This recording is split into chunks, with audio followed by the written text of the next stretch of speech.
those of you that don't know me, my name is Mitch Riback. I am was the broker owner of Tropical Realty Beachside. We are now merged with EXP Realty, so we are now powered by EXP Realty. And I wanted to be able to try to give back a little bit to the community. I've been teaching for a lot of years, and I charge a lot of money for coaching and things like that. But as I'm starting to do some speaking engagements around the state of Florida, especially, I figured I would start doing these things. I'm going to try to do them weekly if I'm in town, and if I'm not speaking, I will do these weekly for the foreseeable future, just because I really enjoy doing them, and I love getting feedback from people telling me they tried what I taught them, and it worked really, really well. So before I get rolling on this, I just want to give you a little background. I started in real estate in 2001. I actually started September 10th, 2001. And obviously we know what happened the next day. It was 9/11. I kind of stopped, and I still wrote my first contract that weekend. And I did, out of my first year, I did 36 sales in my first 12 months in the business. 28 of those were from open houses. So what I'm going to teach today is just how I did that. The tools today are actually much better than when I was doing them back then. Because back then I didn't have wireless internet, things like that you have now, portable printers, the things that you have now, the tools you have now are much better than what I had when I was selling these homes. But I always did at least 24 sales a year from open houses. Even when I was doing 80 homes a year, I always sold at least 24 of those from open houses. So let's get into it. First question I like to ask people, and obviously not going to get any feedback on this, is what business are we in? And the answers I get when I ask this, and I do this when I speak in public a lot, everybody says we're in the real estate business, we're in the people business. I hear everything but the answer. But the real business that we are in is the lead generation business. So every business I've ever owned over the years, and someone says the sound keeps going away and back, but I can't change that. I have no control of the audio on this, so we'll do the best we can with it. Hopefully it records good, and I can send the recording to you if it doesn't. Anybody else having trouble with the sound? Just go ahead and type in. Okay. Yeah, most people are saying it's pretty good, so it might be on your side there. Anyways, so we're in the lead generation business. That's every single business I've ever owned, and I've owned 22 companies, including inside sales agents right now, which I own. Is every business I've ever owned is about lead generation. If you don't generate leads, you can't convert leads, right? Very simple. So the sales cycle of every single lead is the same, and it's every single product. I don't care what you're selling. It's you got to capture leads. So in this webinar, we're going to talk about capturing leads at open houses. You have to nurture those leads. If you don't nurture those leads, you get nothing. You have to close those leads, and then once you close those leads, you have to create a process for follow-up going forward. I said next week's webinar is going to be on lead conversion, so we're going to talk a lot about this, exactly what I'm saying here. So it's capture a lead, nurture a lead, close a lead, and then create a customer for life. It's very, very simple. But once you change your mindset and understand that we are in the lead generation business and the lead conversion business, this becomes a very, very simple process. So open houses. The first thing you got to do is you have to pick the right house. Now, some of these places I know, in some like South Florida, there's a lot of gated communities, and gated communities are just not good for open houses. It's very difficult to do them, so I don't personally do gated communities. I like to pick a house that has 2 or more active listings in the neighborhood. I prefer all the homes to be vacant, not just the house that I'm doing, but also the homes that are in the neighborhood. And probably something that's going to be on the market for some time. So I actually like to take a price that's a house that's a little bit overpriced, because I don't want to start working on a house today and then by tomorrow that house is under contract, which in the market here in Florida, that's happening quite a bit. Our inventory is very, very low. So no gated communities, 2 or more active listings aside from the listing you're going to do, preferably vacant, and preferably going to be on the market for the same time. Okay. And by the way, the question box, they just ask questions as you go. I'll answer questions as we go through this. At the end, we'll have plenty of time for questions. One of my I hate to use the word pet peeve, but it is a pet peeve, and I don't know another word to say that, is people that say, I'm going to sit in open house. Well, just that whole mindset implies I'm going to go sit my butt on the chair and wait and see if anybody comes to see me. I always said when I started in the business, I'm going to work in open house. And just, I want to go back a second so you understand where I'm coming from. When I started in real estate, I knew only one person, actually two people, my girlfriend, who's now my wife, and my mother-in-law, and they were not buying houses for me. So I literally knew zero people here. I had no circle of influence. So, and I was broke. I just lost my internet company. I was the first online dating service. So if anybody needs dating advice, feel free to chime in. And I lost everything. I had no money, so I had no money to spend. I had barely enough money to last me 3 months to pay my bills, and then I wasn't sure exactly what I was going to do. So when I first walked in the office the first day, people said to me, "Don't do open houses, don't do floor time, and don't do internet." Well, internet was my background, so that was a given. Floor time, people were calling me. It just made sense. If people are calling me, I should be able to convert those to leads. And open houses, people are coming to me. Just all sounded good to me. What I learned, and you guys all know this, is people who want to give you the most advice are usually the least successful people that you meet. There's a reason why they're hanging around the office all day. So anyways, when I did my open houses, I did them Saturday and Sundays from 10 to 4. Every weekend, Saturday and Sunday, 10 to 4. And these days, again, if you have nothing going on, why not work out of a vacant house and just stick a whole bunch of signs up? I don't see why anybody would work out of an office anymore. There's no reason to. In fact, I can tell you with my office, we have one office with 3,600 square feet. Any given day, there's 1 or 2 agents stop in there to say hi. There's really nobody there. Same thing with our other office. Any given day, 1 or 2 agents stop by, and it's usually to make a copy or meet a customer. So the days of all of office space is kind of going down the wayside, which is one of the reasons why we switched to EXP. But why not work out of a house today? People drive around every day, especially in Florida. And I think this is just Florida people mostly. People drive around all day long. Snowbirds come down. They're not working. They're driving around. So why not have an open house every single day? Actually, one of my agents just did this, and this past week he got 4 leads during the week. I think he said he was there Wednesday, Thursday, and Friday, and then Saturday. But he was there 4 days during the week and got 7 or 8 leads. I don't know. To me, 7 or 8 leads for a little bit of man time is pretty good. Just man hours. It's not costing him any money. I do not advertise open houses, and I get a lot of pushback on this because I know you all probably advertise your open houses. You probably all, you probably all do Zillow and your MLS and whatever to advertise your open houses. So because I get so much pushback from even my agents directly, I went ahead and did a study last year because I do studies on everything. That's how I know what I know is I test a lot of stuff. And so the study was we advertised every possible place you could possibly advertise an open house for one of my listings. And we also put out about 15 to 20 signs.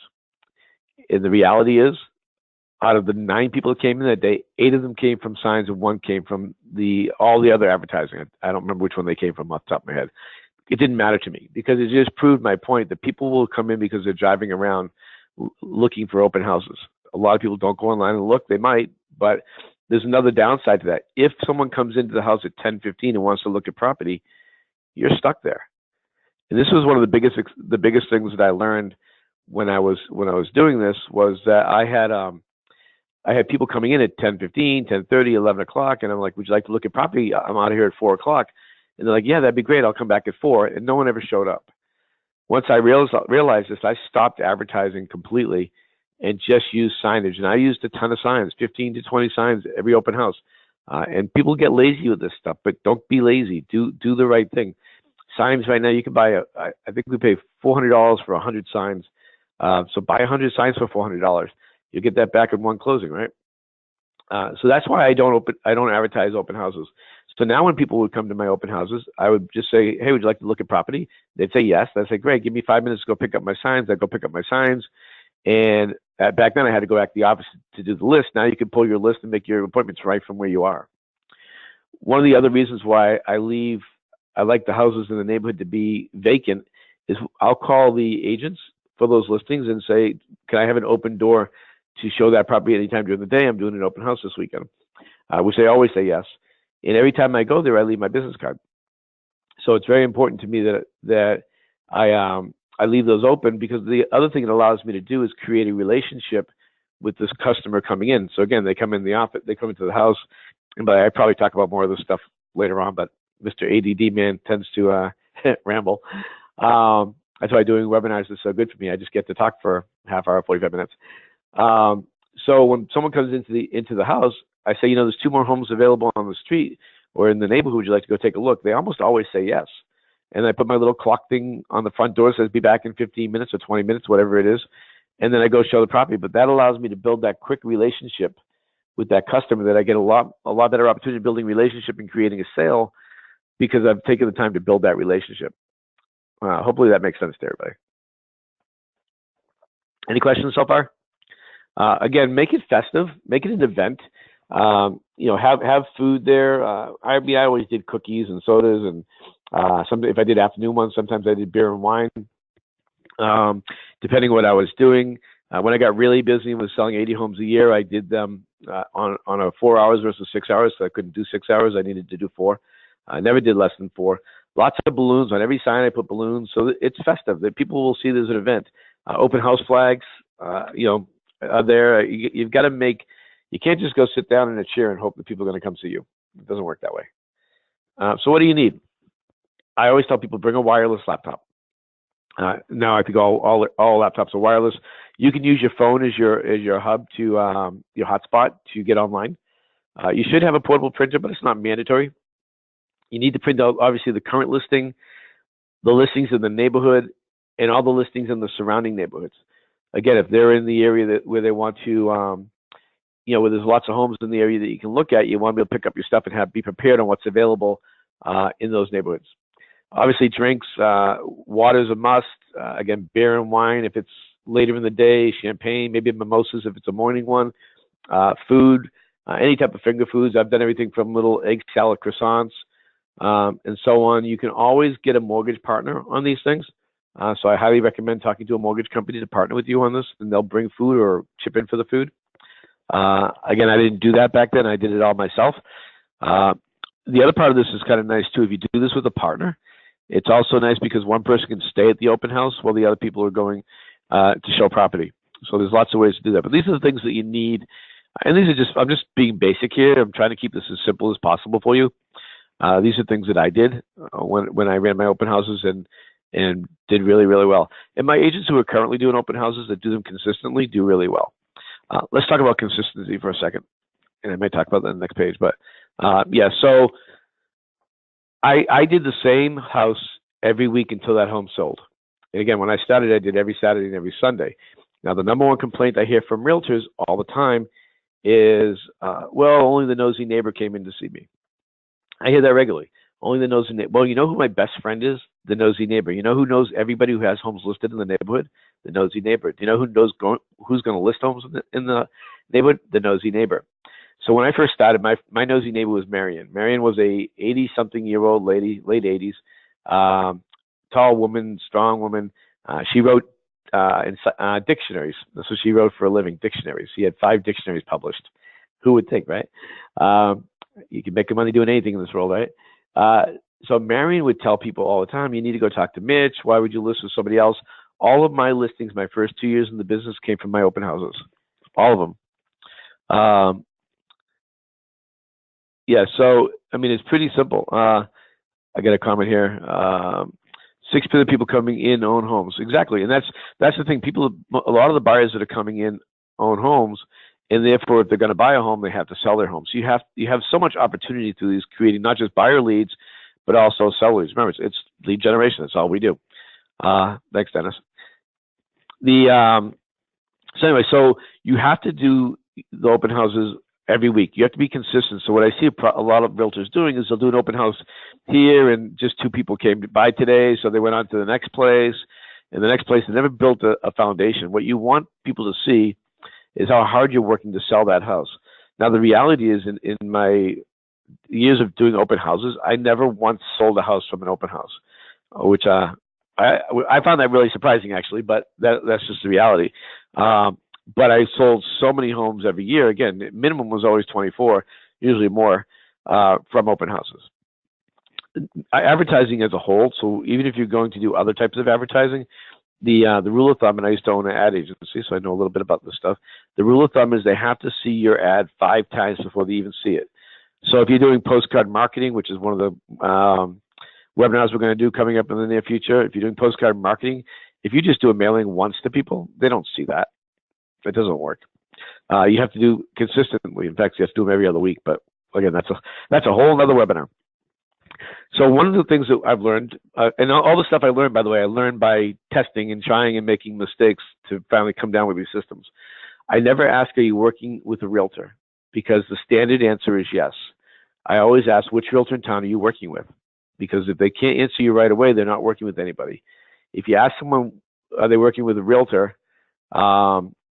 If they're working with a realtor, then the standard answer is yes, because it's just like if you go into a retail store and they say, can I help you? Say, just looking. Well, yes on that answer is the same as just looking in a retail store. Again, I said this earlier, there are 2 other homes down the street. Would you like to take a look at them? If you'd like to look at homes, I can show you other homes now. The other thing, which is the big one, this is how I captured a lot of leads. I know a lot of people have sign-in sheets, which are great. I always wanted to give something a little more value than just a sign-in sheet. So again, I couldn't do this live at the time, but now you can. Is what I like to do for people when I do my open houses is add them to my listing update system. Right now the market's tight, as you know. You need to see listings as they come in, or you'll miss out on them. So that's a great way of generating an instant lead. Once you put them in the system in your MLS or your website, wherever you're putting these people for the listing updates, you have the ability to go back and now follow up with those leads. So this is it. I keep it really simple. This is not rocket science, like I said.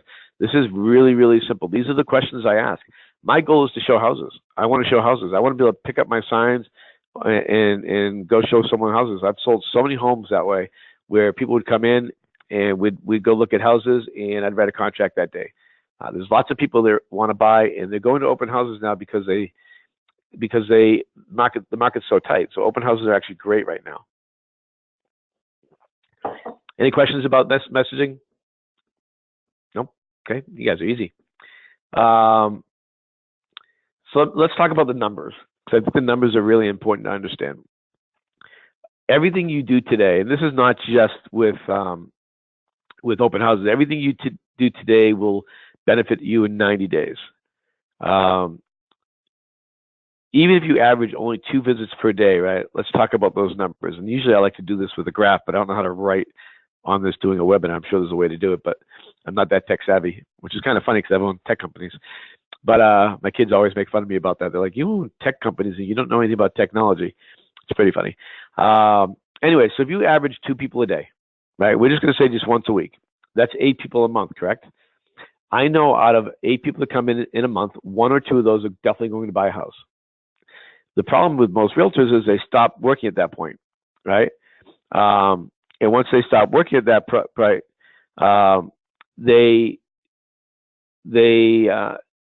they're gone. So you have to like continue to work those people. So I got a couple quick questions. Let me go back to this real quick so I get the questions. Question: do you use Open House Pro on your laptop so people to sign in? I don't use anything. I've always used a pen and paper. And again, remember, I haven't done open house for a few years. This is how I instruct people to do them now. The technology was a lot different a few years ago. I haven't personally sold houses since 2005, although I sell 15 to 20 every year without trying, which is really nice. It's always nice to make an extra $100,000 a year working 5 hours a month. But I know there's lots of tools right now to use to sign people in. I'd rather sign them in to listing updates, so that way they're getting stuff from you immediately. The other question I have is that you mentioned what you say when you're asking if they're working with a realtor. I missed it. So what I say to them is, which realtor in town are you working with? Okay, which realtor in town are you working with? Okay, back to the numbers, because I think the numbers are really important for you to understand this. So at the end of 90 days, and let's use January. So we start this in January, right? Which, by the way, should start this weekend, but we start in January. So in January, I get 2 good buyers. February, I get 2 good buyers. March, I get 2 good buyers, and I just had a sale from one of those guys in January, right? And then April, I got a sale from that other guy in January. I also got a sale from the guy in February. And that's how it goes, and that's how I compiled all my sales over the years, is I just understood the numbers, and I never gave up because it was lead generation. And I know with lead generation comes nurturing. If you don't nurture your leads, which I always did, then you're not going to get them. Now, the biggest way to nurture and the easiest way to nurture is listing updates. But these days, everybody and their mother and their brother and their sister and their aunt, their grandmother, their grandfather, their great aunt, their great sister. Do you have great sisters? I don't know. They all are on the internet. So every realtor you know has a website. Every person is registering on 5 websites. So now to build that trust and build that rapport, you have to make phone calls to these people, which you should be doing every day. But my point is once you start getting going, after 120 days of being consistent, you're going to be getting 2 or 3 contracts a month just based on the people that you meet. I never stopped. Even when I was selling, I sold 80 homes in 04 and 8 homes in 05. I never stopped doing open houses every single weekend, regardless of what I was, because it was the best lead generation source that I had, even better than the internet. I mean, I'm an internet guy, and we're known. I'm known as the internet guy in the real estate. Actually, I'm called the grandfather of lead conversion. Someone told me that the other day. I'm like, really? I know I'm old, but come on. But anyways, if you do this, if you did nothing else, you could sell 24 to 36 homes a year. Very, very simply. Any questions about these numbers? Because I think it's really important that you get this. It's consistency. If you do this consistently, you will get this. You will do this. Oh, let me go back a little bit. I don't go there yet. Something else I wanted to talk to you guys about. Let's talk about, just go back to messaging for a minute, because I think that's really something that I want to make sure we spend some time on. How you present yourself at open houses is part of your messaging. Keep in mind that people who are coming into you are not just coming into you to see that house. They're coming in to interview you. Do they want to use you as a buyer's agent? Do they want to use you to list their home? You never know who's coming in. So everywhere, and one of the things with Florida, and again, I think this is all Florida people in this one, people tend to dress down. Realtors tend to dress down. I have so many realtors that I see dressed in shorts. Those that know me know I wear a suit every single day. Usually wear a tie also, but I've kind of loosened the tie a little bit and trying to look a little younger as I get older. But how you present yourself is everything. So again, that's how I got all those listings those first 2 years. And there wasn't a ton of listings, by the way. I got 8 listings my first 2 years doing open houses. But again, I was new to the business, new to everything. So it's very, very important that you present yourself really, really well to do that. I got a question here. What nurturing methods do you use aside from listing updates? So there's a couple of things I do. Obviously, listing updates is the main one. I will do a drip campaign to people. My easiest drip campaign, it's not on here, so you can write it down.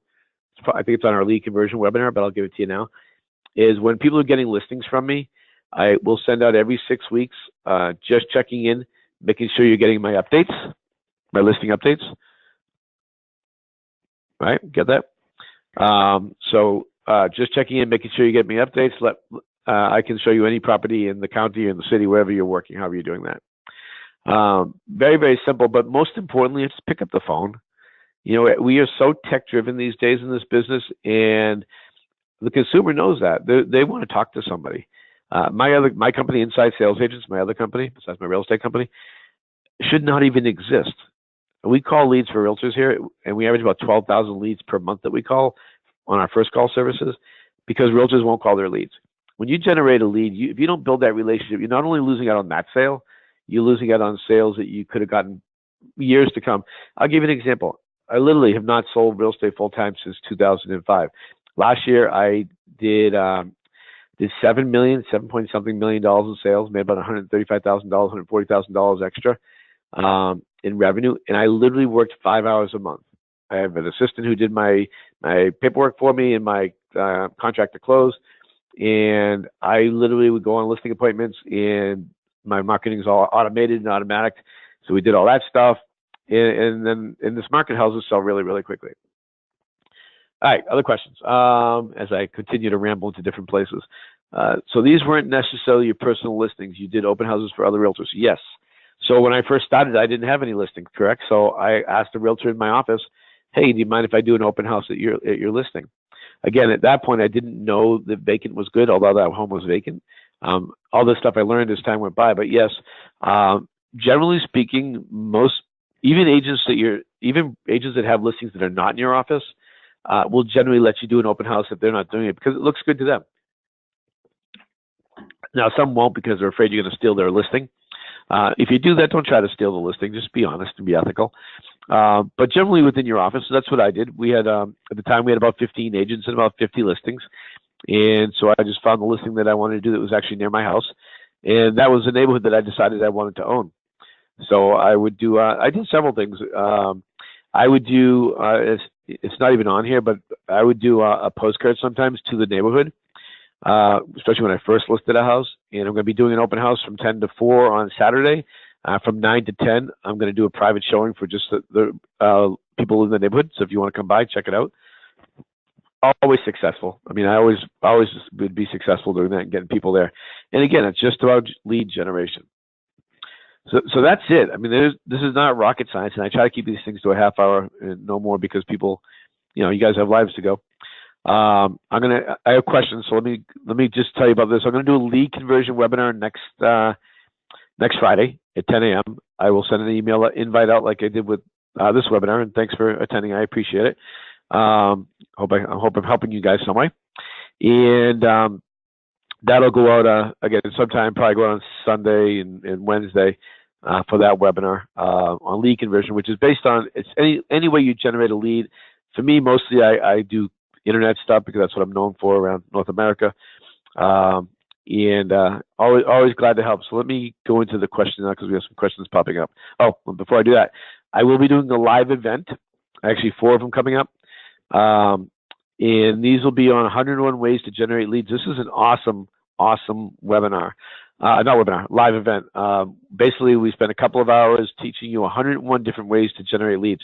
Remember, what business are we in? We're in the lead generation business. So these live seminars, they're too long to do on a webinar because they take a couple of hours.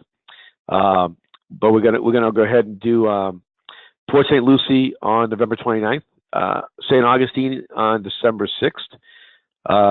Also speaking in the Explode conference on December 4th in Jacksonville. It's a different subject matter though. December 8th, I'm speaking in Orlando.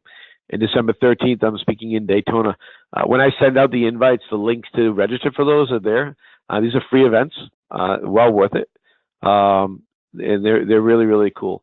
All right, so questions, they're popping up here. So one question is, are you going to send a link to this webinar? Yeah, I'll send a link to everybody who's on this right now.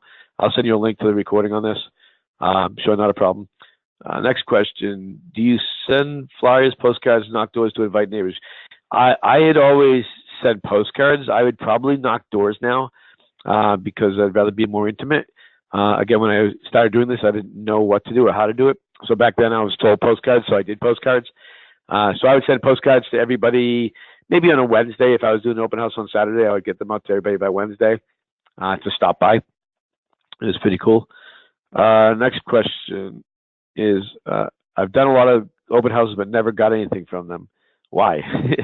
Well, that's a loaded question. I can't tell you why you didn't get any people. Generally, what I see is most realtors do 2 hours, so that's not enough time. They didn't put enough signs out. Can you remember what my stats were? Only 1 out of 9 people came from advertising. So if you don't put a bunch of signs out, you're not going to get people. And it could be the day, it could be what's going on that day. There's lots of reasons why it couldn't work. My guess is you probably didn't put enough stuff out there.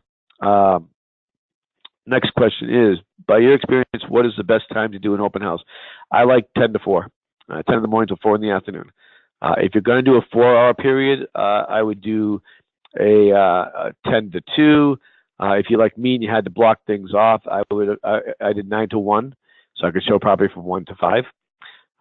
But again, I'm a 6-hour guy. I like to work these things, not just sit in an open house and do nothing. So to me, I always did 10 to 4. Next question. Why do you prefer vacant houses over occupied houses? That's a great question, by the way.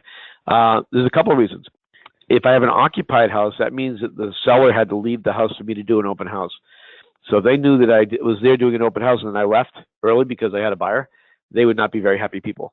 The other reason being is, sorry, need a sip of water. The other reason being is I didn't want to sit there and walk around, follow everybody behind them to make sure they didn't steal anything. Vacant houses is really no issues. There's really nothing you can get in trouble with. I did hear one happen recently. One of my agents was holding one, and their 7 or 8 year old kid jumped in the pool with all their clothes on, and that's probably not a good thing. But luckily, again, it was vacant, so nobody was there to see that. Question: do you have to do 6 hours? I don't have that much time. Okay. So one of the things you have to look at is you're running a business. And I know I always say one of the mistakes I see as an issue, what's the problem, right? You have to work. And I can tell you from running a brokerage for 14 years that 70% of my agents didn't work. They pretended they worked. They even said they worked, but I could tell they worked because if you actually work in this business, you will sell 20, 30 homes easily. Easily. I mean, that's really that simple. If you actually work, if you work 8 hours a day, you will make $100,000 a year. The challenge we have in this business is that most realtors work just a little bit. I'll give you a quick example for that. I got more questions that I'll get to in a second. We did a study in our brokerage years ago now, and I had everybody, including myself, track every minute of every day to see how much time they actually worked. And it was actually really amazing. The average agent in my office worked 3 hours a day.